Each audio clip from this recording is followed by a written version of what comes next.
Local UK Independence Party leaders are dismissing an outspoken attack on their leader, Nigel Farage, as a distraction from the real issues.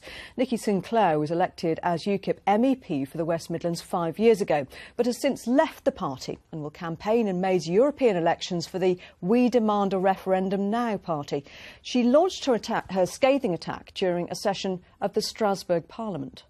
Mr Farage, with unemployment still a problem across Europe and indeed the UK, does Mr Farage think it's a fair use of taxpayers' money, namely his secretarial allowance, not only to employ his wife Kirsten, but his former mistress Annabel Fuller?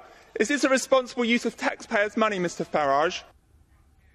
Well, a spokesman for Mr Farage later rejected the allegation of an affair. I'm joined by our political editor, Patrick Burns. Patrick, it's significant that she made this attack in the chamber itself, isn't it? Yes, it gives her the legal protection of parliamentary privilege. And she said that meant it actually has nothing whatsoever to do with the forthcoming election campaign. She said that she'd been wanting to explain this for some time. It's only now that the parliamentary authorities have given her the opportunity. So what have UKIP had to say about this? Well, they say they've been too busy out campaigning to give television interviews today, but one of their Euro candidates, Jim Carver, told BBC WM earlier today that the public would see right through this. He said it was UKIP who are actually speaking up for the people of this country. I put that point directly to Nikki Sinclaire on the line to Strasbourg.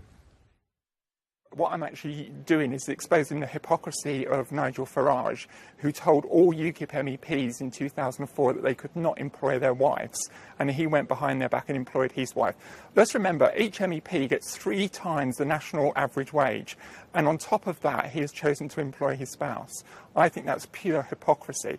And as for standing up for the people of the West Midlands, let's remind you, Patrick, the only tangible thing that's been done in the last 5 years about to withdraw from the European Union, and that was my petition campaign that brought David Cameron to the dispatch box. Still 2 months to go to the European elections. Sounds like it's shaping up to be rather a bruising campaign. It certainly is. And of course we've been focusing inevitably on the battle between UKIP and the 3 other larger parties. But just think about this. Nikki Sinclaire, Mike Nattrass, they were both elected as UKIP MEPs for the West Midlands. They've now gone off to set up their own parties, and they'll be campaigning for those in these elections. The bitter rivalry that we're really just seeing the early skirmishes of now, that really, I think, one of the defining features of these European elections coming up in May. Interesting. Patrick, thanks very much.